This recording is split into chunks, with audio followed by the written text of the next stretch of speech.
Assalamualaikum warahmatullahi wabarakatuh.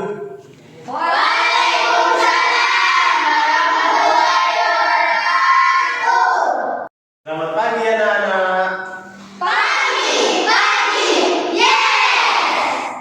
Bagaimana kabar hari ini? Alhamdulillah, bersyukurillah, berdasarkan luar biasa. Untuk memulai pembelajaran hari ini, mari kita awali dengan pembacaan doa. Siapa yang hadir lebih dulu? Saya guru. Oh, Reza. Ya, ayo Reza untuk memimpin pembacaan doa pagi ini.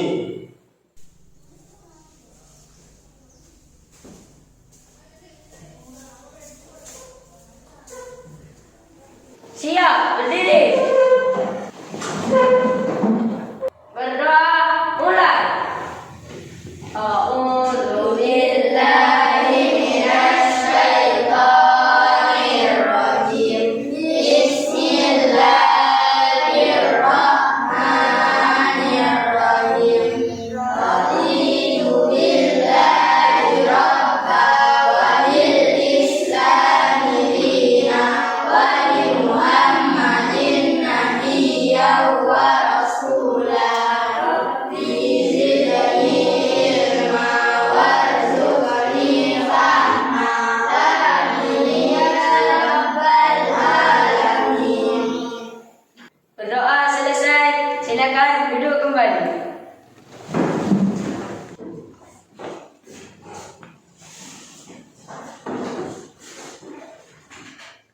Nah, anak-anak, contohlah Reza yang disiplin untuk bekal kalian di hari nanti agar kalian menjadi orang yang sukses, karena orang sukses itu berawal dari kedisiplinan.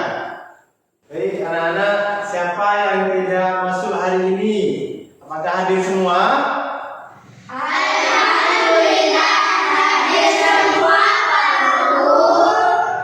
Untuk memperkuat rasa nasionalis kita, mari kita menyanyikan lagu Indonesia Raya. Siapa yang memimpin menjadi pemandu lagu di depan anak-anak?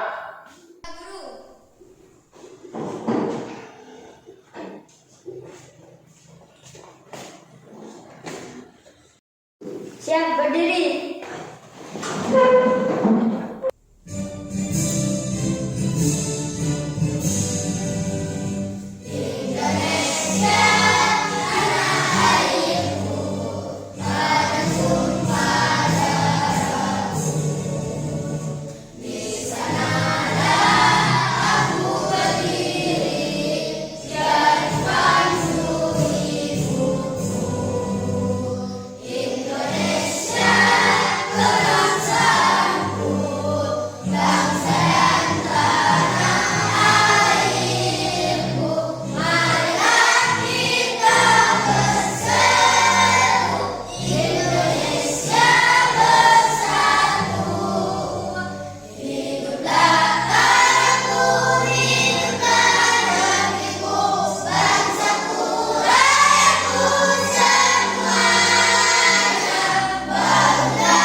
setelah itu melalui mengamati atau membaca teks dalam cerita fiksi tersebut, kalian dapat menganalisis tokoh-tokoh yang ada di dalam cerita fiksi tersebut.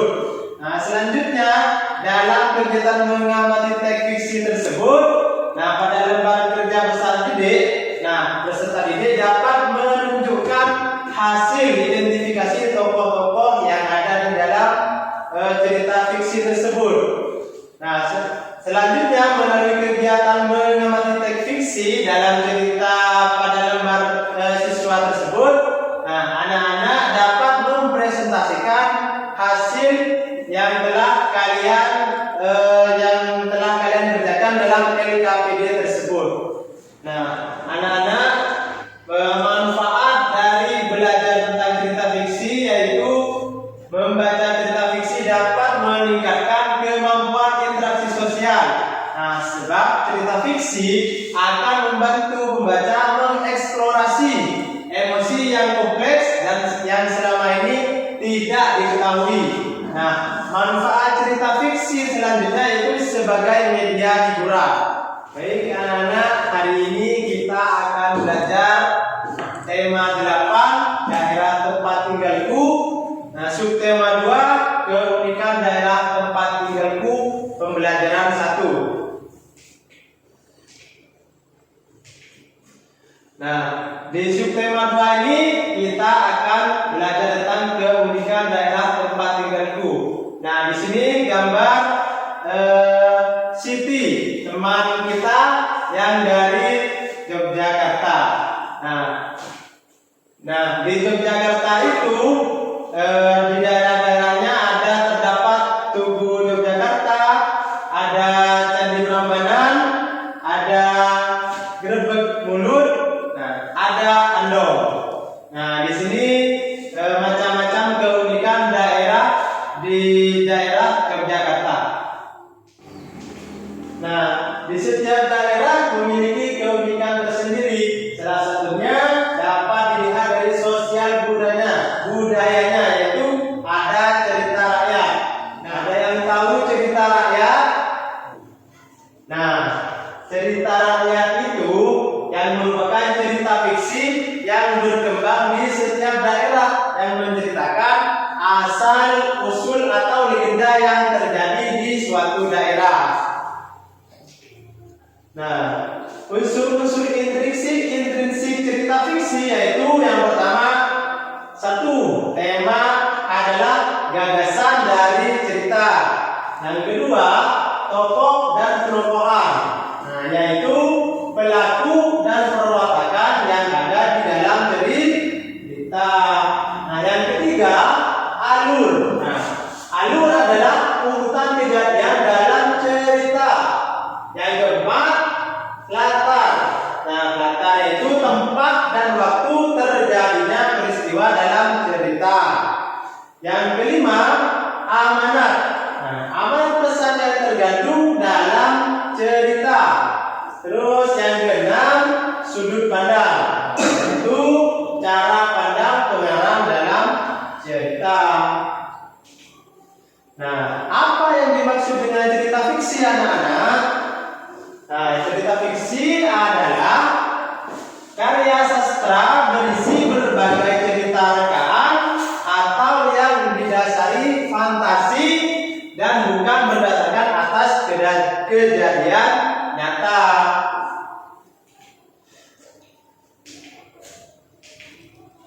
Nah, berikut anak-anak, Pak Guru akan menampilkan video cerita fiksi yang berjudul Roro Jonggrang.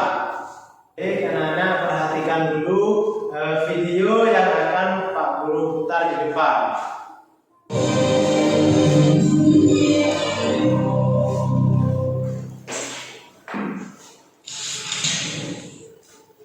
Roro Jonggrang. Pada zaman dahulu kala, hiduplah seorang raja dengan wujud raksasa bernama Prabu Bakar. Dia adalah raja yang terkenal rakus dan suka memeras rakyatnya. Semua takut padanya. Dia memiliki seorang patih yang setia bernama Patih Kupala.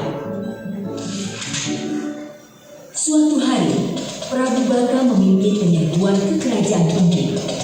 Dia ingin menguasai kerajaan makmur dan subur itu. Perang pun tidak terhindarkan. Prabu Baka mengamuk dan memukul mundur pasukan kerajaan Pengging.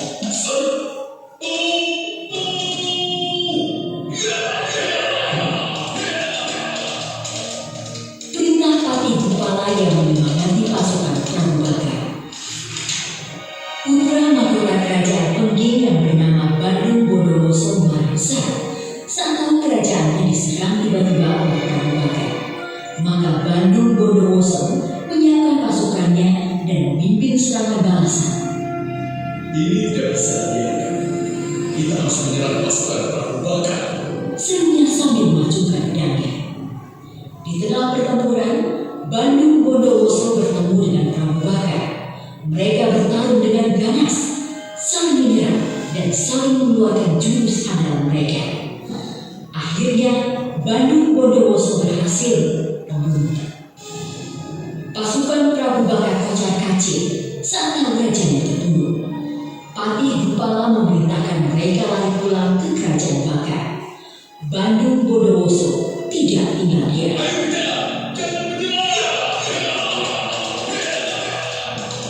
Bandung Bondowoso dan pasukannya terus mengejar musuh hingga ke kerajaan Baka. Pasukan Baka menyerah kalah. Bandung Bondowoso bisa masuk istana dengan leluasa. Alangkah terkejutnya dia karena bertemu putri cantik jelita di dalam istana. Wahai putri cantik, Aku adalah putri Prabu Baka. Namaku Roro Jonggrang. Bandung Bondowoso tidak menyangka Prabu Baka yang berwujud raksasa ternyata memiliki putri cantik jelita. Dia langsung jatuh cinta kepada Roro Jonggrang. Bandung Bondowoso tidur memikirkan Roro Jonggrang. Akhirnya dia mengutarakan maksud hatinya pada putri cantik itu. wahai Roro Jonggrang dan Jelika, maukah kau menjadi istriku? Mendengar pinangan Bandung Bondowoso, Roro Jonggrang menjadi bingung. Dia takut kepada Bandung Bondowoso, namun dia tidak ingin menikah dengan orang yang telah membunuh ayahnya. Aku mau menikah denganmu, tapi kamu harus memenuhi dua syarat. Aku ingin dibuatkan semur dalam tundra dan 1000 candi dalam waktu semalam. Bandung Bondowoso menyanggupi syarat Roro Jonggrang. Baiklah, aku sanggup melakukan itu semua, dan aku bisa menikahimu, wahai putri cantik. Tanpa banyak membuang waktu, Bandung Bondowoso segera menggali tanah untuk membuat sumur dan mendalam. Hanya dalam waktu singkat, sumur itu sudah jadi. Roro Jonggrang gelisah dan berusaha memikirkan cara untuk mencelakakan Bandung Bondowoso. Bagaimana, Roro Jonggrang? Apakah sumurnya sesuai dengan keinginanmu? Roro Jonggrang tersenyum lalu berkata, Bandung Bondowoso, maukah kamu masuk ke dalam untuk memeriksa? Baiklah, aku akan memeriksanya. Bandung Bondowoso segera masuk ke dalam sumur. Saat Bandung Bondowoso masuk ke dalam sumur, Roro Jonggrang memerintahkan dan pasukannya untuk menutup sumur itu dengan batu. Bandung Bondowoso tahu kalau dia ditipu dan marah besar. Hah? Rupanya dia telah menipuku. Dengan kesaktiannya, Bandung berhasil menjebol batu-batu itu dan naik ke atas. Roro Jonggrang terkejut karena Bandung masih hidup. Apakah kamu hendak menipuku, putri? Tanya Bandung Bondowoso. Roro Jonggrang tersenyum dan berusaha meredamkan marah. Syarat pertama sudah berhasil. Sekarang tinggal syarat kedua. Bangunlah 1000 candi untukku. Bandung Bondowoso tahu dia tidak akan mungkin membangun 1000 candi dengan kekuatannya sendiri. Akhirnya dia memanggil pasukan makhluk halus dan mengerahkannya untuk membangun candi. Ribuan makhluk halus datang dari segala penjuru barat. Mereka segera membangun candi itu. Roro Jonggrang mulai gelisah sebab baru tengah malam, namun sudah mulai berdiri, bahkan tinggal sebuah saja. Bagaimana ini?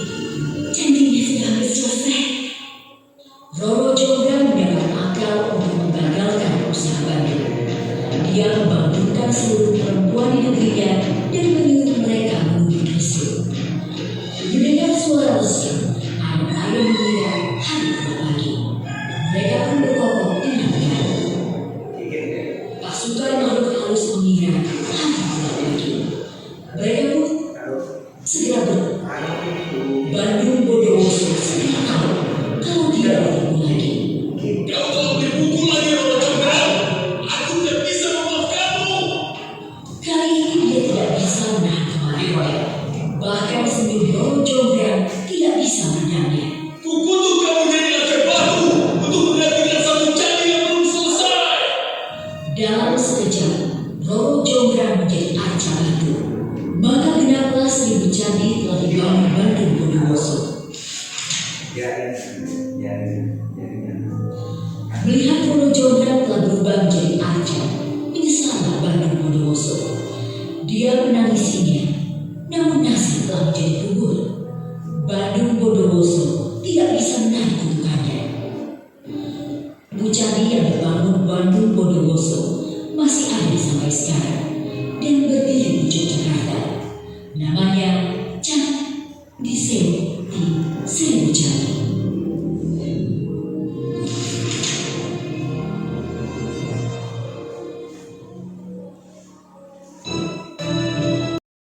Baik anak-anak, kalian tadi sudah menonton video Roro Jonggrang.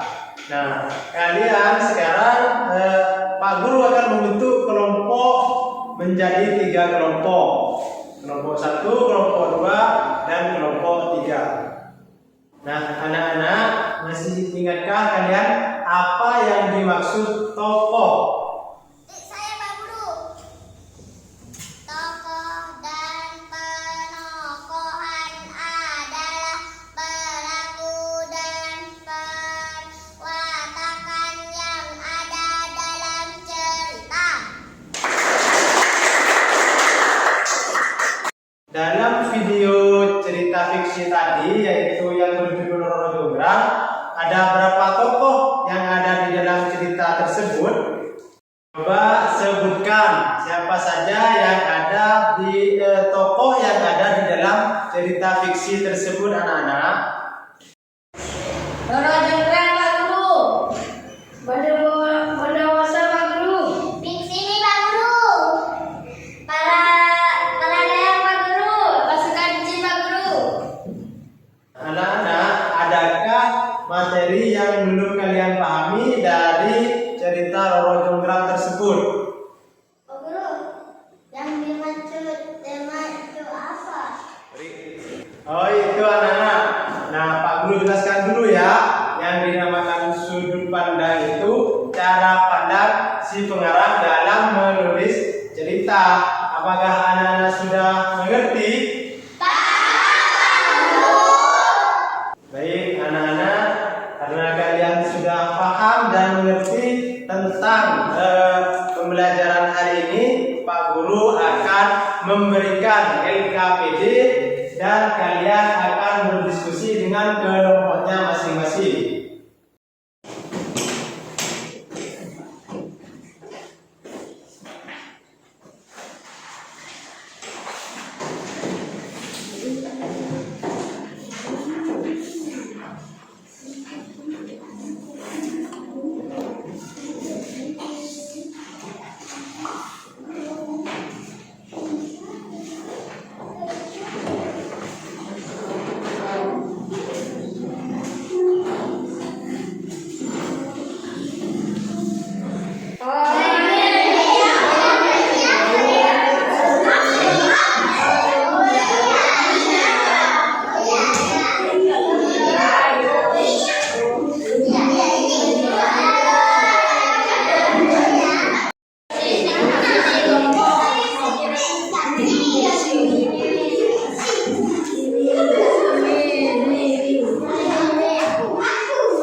selesai.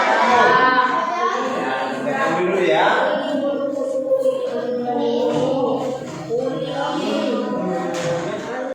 Apakah anak-anak sudah selesai semua?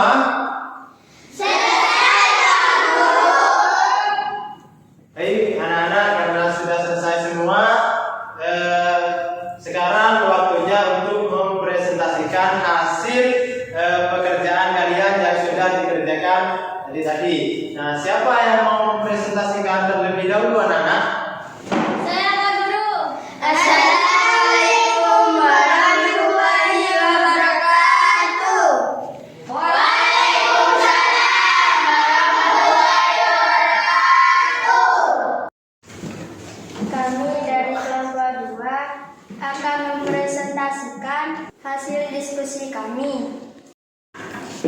1. Cerita fiksi adalah karangan non-ilmiah yang berasal atau dibuat dari imajinasi pengarang. 2. Roro Jonggrang. 3. Si Bisumi, para Dayak dan pasukan jin.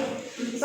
Karena Bandung Bondowoso telah membunuh ayahnya Roro Jonggrang. 5. Membangun 1000 candi dalam waktu 1 malam. Demikian presentasi kami. Jika ada tanggapan dari kelompok lain dipersilahkan. Apa yang dimaksud dengan cerita fiksi? Saya akan menanggapi pertanyaan dari kelompok 1.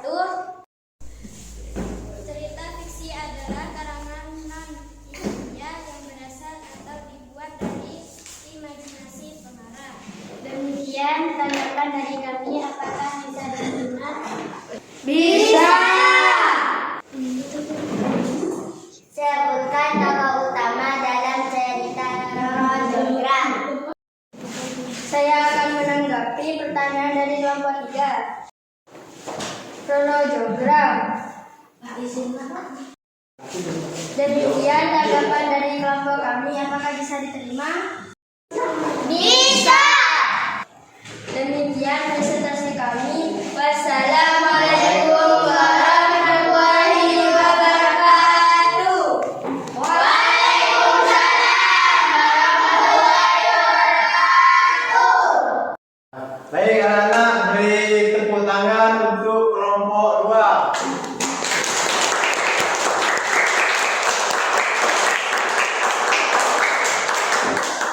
Anak-anak, Pak Guru lihat kalian sudah capek ya? Sudah semangatnya sudah kurang. Nah, mari kita melakukan sedikit tepuk semangat. Beri semangat. Tepuk semangat.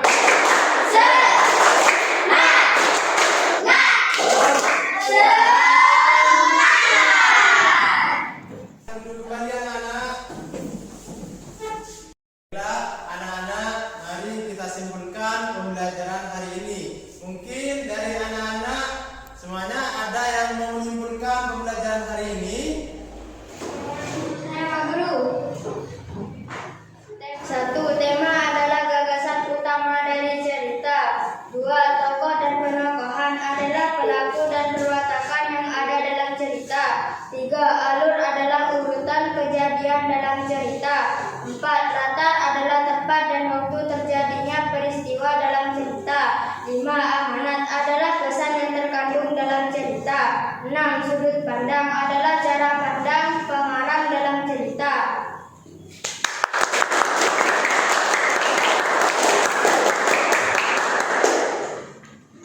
Baik, anak-anak, karena materi ini sudah selesai dan menyimpulkan pembelajaran hari ini sudah selesai, Pak Guru akan memberikan tugas kepada masing-masing anak untuk dikerjakan sendiri-sendiri.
tugas yang kalian kerjakan, Pak Guru akan mengambil tugas-tugas kalian.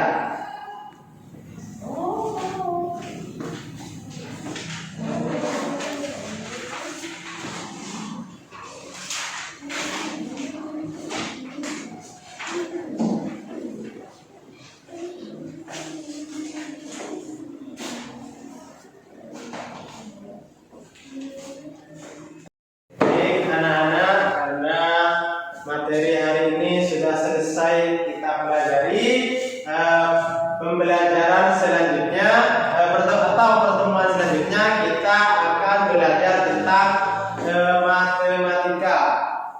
Nah, anak-anak, apa yang kamu pelajari hari ini?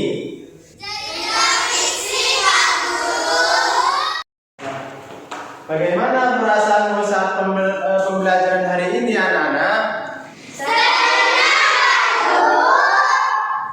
Nah, kegiatan apa yang paling kamu sukai dalam pembelajaran hari ini?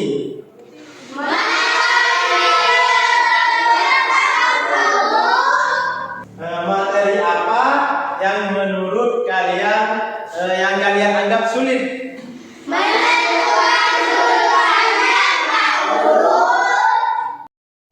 Baik anak-anak, tadi kita sudah belajar tentang cerita fiksi. Nah, yang ada di dalam video tadi yaitu cerita fiksi tentang Roro Jonggrang. Nah, yang terdiri dari tema, tokoh, penokohan, alur, latar, dan amanat, dan musuh pandang. Nah, di dalam cerita Roro Jonggrang tadi itu temanya tadi tentang Bandung Bondowoso membuat 1000 candi untuk mendapatkan cinta Roro Jonggrang. Nah, tokoh dan penokohan yaitu yang ada di dalamnya yaitu seperti Roro Jonggrang dan Bandung Bondowoso itu. Nah, selanjutnya yaitu alur. Nah, di dalam cerita Roro Jonggrang tersebut Bandung Bondowoso menyerang kerajaan dari Prabu Baka untuk mendapatkan cinta dari Roro Jonggrang. Nah, setelah itu Roro Jonggrang itu membuat sayembara untuk membuatkan 1000 candi yang sehingga Bandung Bondowoso menggerakkan anak buahnya untuk membuat 1000 candi di tengah perjalanan. Roro Jonggrang merasa panik sehingga Roro Jonggrang menyuruh anak buahnya untuk membunyikan desuk sehingga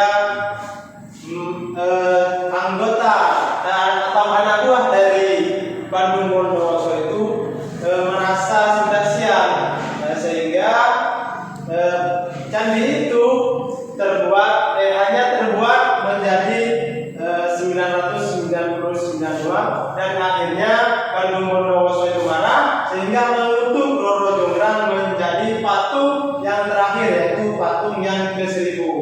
Nah, letaknya Candi Prambanan itu ada di daerah istimewa Yogyakarta. Amanat yang terdapat dalam cerita fiksi Roro Jonggrang ini, kita harus berbuat jujur.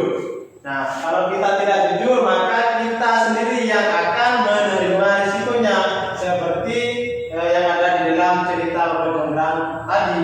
Nah, untuk kita harus selalu jujur agar kita selalu menjadi panutan untuk diri kita dan teman-teman kita. Dari sudut pandang yang diciptakan atau dibuat oleh pengarang dalam cerita tersebut, itu kejujuran adalah kunci utama. Nah, untuk kita, apabila kita tidak jujur, akan merugikan kita sendiri. Contohnya seperti Roro Jonggrang. Itu tadi cerita tentang materi pelajaran tentang cerita fiksi yang kita pelajari. Anak-anak, sebelum kita tutup pelajaran ini, mari kita berdoa dulu agar ilmu yang kita dapatkan mendapatkan ilmu yang barokah. Nah, untuk memimpin doa, Pak Guru akan menunjuk Nak Reza. Silakan Nak Reza.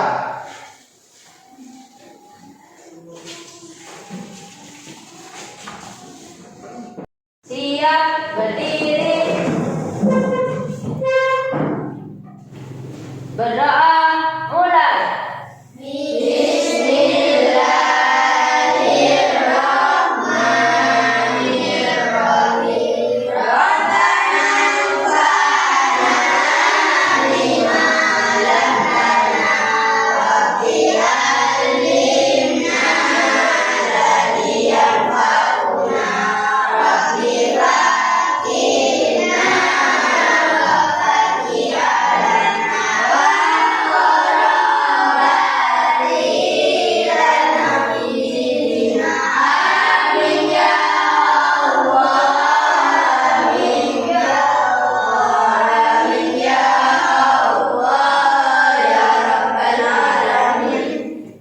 Berdoa selesai, duduk kembali.